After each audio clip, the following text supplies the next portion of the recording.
சங்கிலியார் என்று சொல்லக்கூடிய அவருடைய மனைவிக்கு செய்து கொடுத்த சத்தியத்தை மீறுகிறார். வரலாற்றை சுருக்கமா சொல்ற, சத்தியத்தை மீறி உன்னை பிரிய மாட்டேன்னு சத்தியம் பண்றார். ஆனால் திருவாரூர் மேல் கொண்ட ஆசை காரணமா திருவொற்றியூர்ல சத்தியம் பண்ணி கொடுத்தார். இன்னமும் அந்த சத்தியம் செய்து கொடுத்த மகிழ மரம் இருக்கு, அதனுடைய தலைமரம் அங்கதான் இருக்கு. திருவொற்றியூர் போனீங்கன்னா பாருங்க, அந்த மகிழ மரம் இருக்கு. அந்த மகிழ மரத்தடியில சத்தியம் செய்து கொடுக்கிறார்.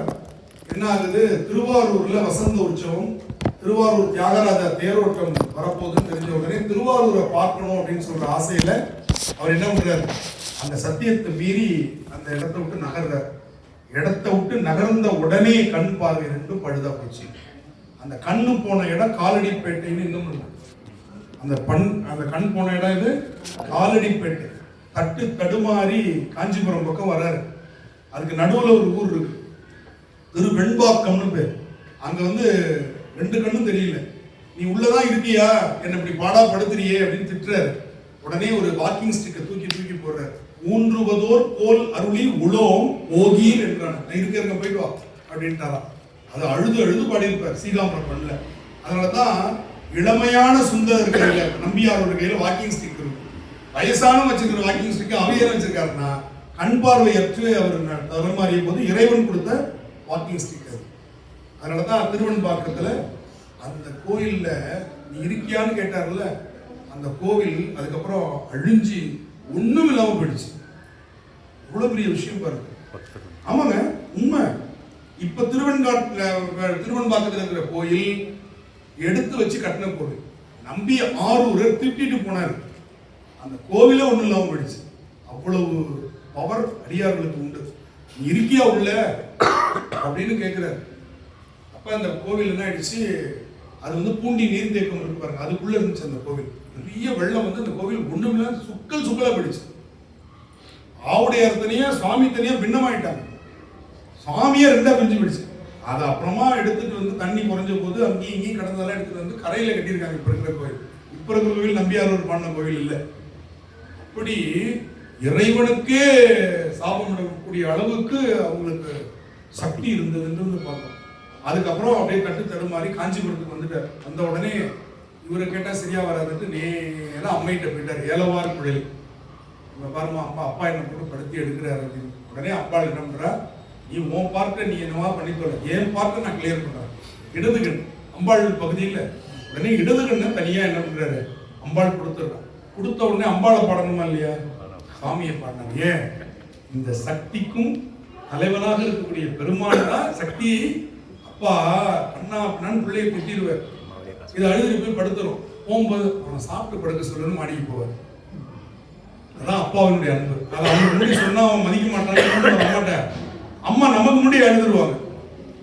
அதனால புள்ள அம்மா தான் நமக்கு, அப்பா ஒண்ணும் கிடையாது, அப்பா இப்படிதான் திட்டிகிட்டே இருப்பார் அப்படின்னு தான் பிள்ளைங்களுக்கு தோணும். ஆனா அப்பாவினுடைய அன்புங்கிறது எந்த குழந்தைக்குமே முழுமையா தெரியாது. உள்ளுக்குள்ளேயே வச்சு வச்சு வச்சு வச்சு அவரை அந்த பிள்ளையை வளர்த்துருப்பார்.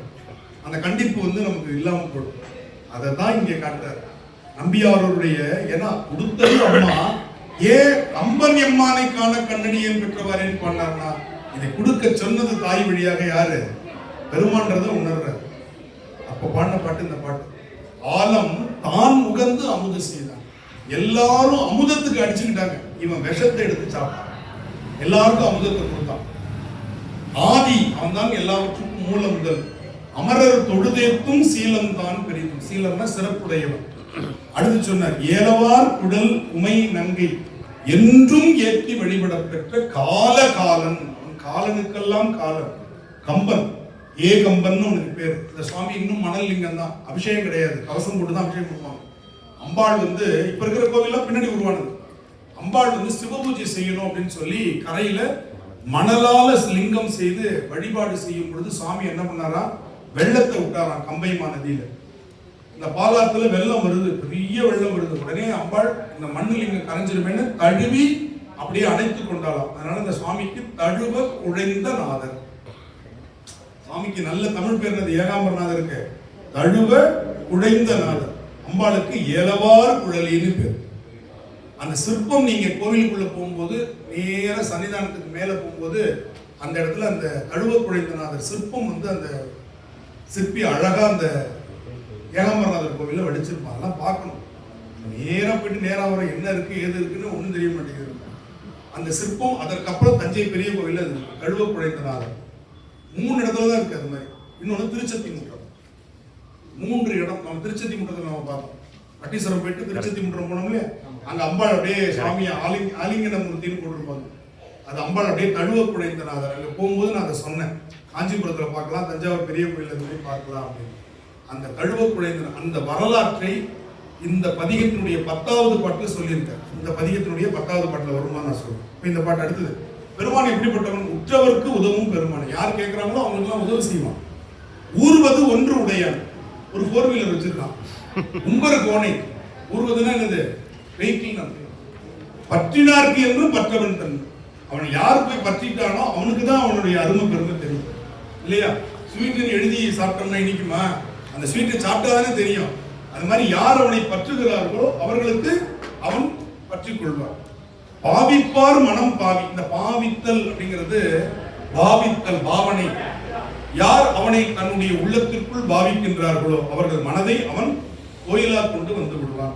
அற்றமில் புகழ. கொஞ்சம் கூட குற்றமே இல்ல. அற்றம்னா குற்றம்னா அற்றம் இல் என்றால் குற்றமில்லாத புகழை உடைய. அது என்ன புகழ்ல என்ன குற்றமுடைய புகழ்? குற்றமில்லாத புகழ். இப்ப 2 பேர் சண்டை போடுறாங்க. சண்டை போடுறதுல ஒருத்தன் ஜெயிக்கிறான். சரியா? நியாய அநியாயத்தை பத்தி பேசல. ஜெயிக்கிறவனுக்கு வர்ற புகழ் தோக்குறவன் அவனை தூற்றுவான் இல்லையா? அப்ப அது குற்றமுடைய புகழ். நான் சொல்றது புரியுதா உங்களுக்கு? இப்ப ஜெயிக்கிறவனை பாராட்டுறான் ஒருத்தன், அது புகழ். ஆனா தோத்தவன் அவனை என்ன பண்ணுவான்? தூற்றுவான். அப்ப அவனுக்கு தூற்றலோடு கூடிய புகழ் தான் இருக்குமே தவிர அற்றமில் புகழ் அவனுக்கு இருக்கு. ஆனா அம்பாள் அப்படி இல்லையா? எதிரிகள் கூட அம்பாளை யாரும் தூற்ற மாட்டாங்க. அதனால அற்றமில் புகழால் உமைநங்கை என்றும் ஆதரித்து வழிபடப்பட்ட கற்றைவார் சடை. பெருமானுக்கு தனித்தனி முடியா இல்ல, சீப்பு கிடையாது. அதனால முடி என்ன ஆயிடுச்சு? ஒன்னோட ஒன்று ஒட்டி கற்றையாயிடுச்சு. கற்றைவார் சடை கம்பனெம்மானை காண கண் அடியேன் பெற்றவார். அடுத்தது, திரியும் உப்புறம் தீப்பிழம்பாக திரிபுரம் எரித்தார். அப்ப திருமாலே வாகனமா வந்தார் சுவாமிக்கு. செங்கன்மால் விடைமேல் திகழ்வான். அதுக்கப்புறம் கஜாசுரன் என்ற அரக்கனை தாருகாவதனத்து மகரிஷிகள் அனுப்பும்போது அந்த யானையை உரித்து தோலை போகிற கஜாரின்னு சுவாமிக்கு பேர். கஜ சம்ஹாரமூர்த்தி. காமனை கனலா விழித்தானே. காமன் என்ன பண்ணா? சிவபெருமான்கிட்டயே மலரம்புகளை போட்டான். உடனே அவனை கனலால் விழித்து எரித்தார்.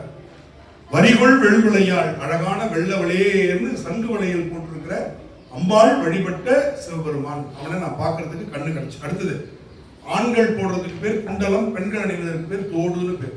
இப்ப பாருங்க, குண்டலம் திகழ் காதுடையானை, கூற்றுதைத்த குடுந்தொழிலான. கூற்று யமனையே ஒழித்தவன். வண்டலமும் மலர் கொன்றையினான். ஃப்ரெஷ்ஷா இருக்கிற கொன்றைக்கு வச்சிருக்கான். வண்டு முக்கிதான். வாழராமதி. வாழ் என்றால் ஒளி மிகுந்த பாம்பை தன்னுடைய ஆபரணமாக அணிந்தவன். கெண்டையம் தடங்கன். கெண்டை மீனை போல துடிப்பான கண்களை உடைய உமையம்மையை ஒரு பாகம் உடையவர். கெழுமி ஏற்றி வழிபடப்பட்ட அந்த அம்பாள் வழிபடப்பெற்ற கண்டம் நஞ்சுடை கம்பர் எம்மானை காண கண்ணடியும் பெற்றார். அடுத்து, வெல்லும் வெண்மழு ஒன்றுடைய. சிவபெருமானுடைய பின்கரங்கள்ல ஒன்று மழு இருக்கும், இன்னொன்று மான் இருக்கும். வெல்லும் வெண்மழு ஒன்றுடையானை வேலை நஞ்சுண்ட வித்தகன் தனி. இந்த எல்லா பாட்டிலையும் நஞ்சுண்ட வரலாறு சொல்லுவார். ஆலம் ஆண்முகந்து ஆரம்பிச்சு எல்லா பாட்டிலையும் வருவார். வேலைன்னா கடல் அர்த்தங்க. இந்த இடத்துல வேலைன்னா ஒர்க்குன்னு அர்த்தம். வேலைன்னு கடல். கடலில் தோன்றிய நஞ்சை உண்டவன். வேலை நஞ்சுண்ட வித்தகன் தந்தை. அல்லல் தீர்த்து அருள் செய்ய வல்லான். அவன் எப்படிப்பட்டவன்? அல்லல் தீர்த்து அருள் செய்ய வல்லானே. அருமறை அவை அங்கம் வல்லானே. எல்லா வேதங்களிலும் வல்லவன். எல்லையில் புகழாள் உமைநங்கை. எல்லையில்லாத புகழையுடைய உமைநங்கை வழிபட பெற்ற நல்ல கம்பன். நல்ல பேர், நல்ல சாமி, நல்ல அப்படின்னு சொல்றாரு. இப்படி சொல்றோம் இல்லையா? அடுத்து, திங்கள் தங்கிய சடையுடையானை. திங்கள்னா தெரியும், நிலவு வச்சிருக்கிற சடை. தேவதேவனை செடுங்கடவுளரும் சங்க வெண் குழை காதுடையார். சங்கு குழை போட்டிருக்கிறான். சாம வேதம் பெரிது வப்பானை. வேதங்களில் சாம வேதம் தான் இசை. சாம கானம்னே சொல்லுவாங்க. அதை உகந்து கேட்கக்கூடியவர். மங்கை நங்கை மலைமகள் கண்டு மருவியேற்றி வழிபட பெற்ற கங்கையாளனை கம்பன் எம்மானை. கங்கையை சடையில் வைத்திருக்கிற. அடுத்தது, விண்ணவர் தொழுதேத்த நின்றானை வேதம் தான் விரித்து ஓத வல்லானை தட்சிணாமூர்த்தி. நன்னினார்க்கு என்றும் நல்லவன் தன்னை. அவனை நம்புறவனுக்கு நல்லவன், நம்பாதவனுக்கு அவன் யாருன்னு தெரியாது. நாளும் நாம் உகக்கின்ற பெருமான், தினமும் வழிபட வேண்டிய சுவாமி. எண்ணில் தொல்புகழால் உமைநங்கை என்றும் ஏத்தி வழிபட பெற்ற கண்ணும் மூன்றுடை கம்பனமான், முக்கண்ணுடைய சிவபெருமான். சிந்தித்து என்றும் நினைந்து எழுவார்கள், சிந்தையில் திகழும் சிவன் தன்னை.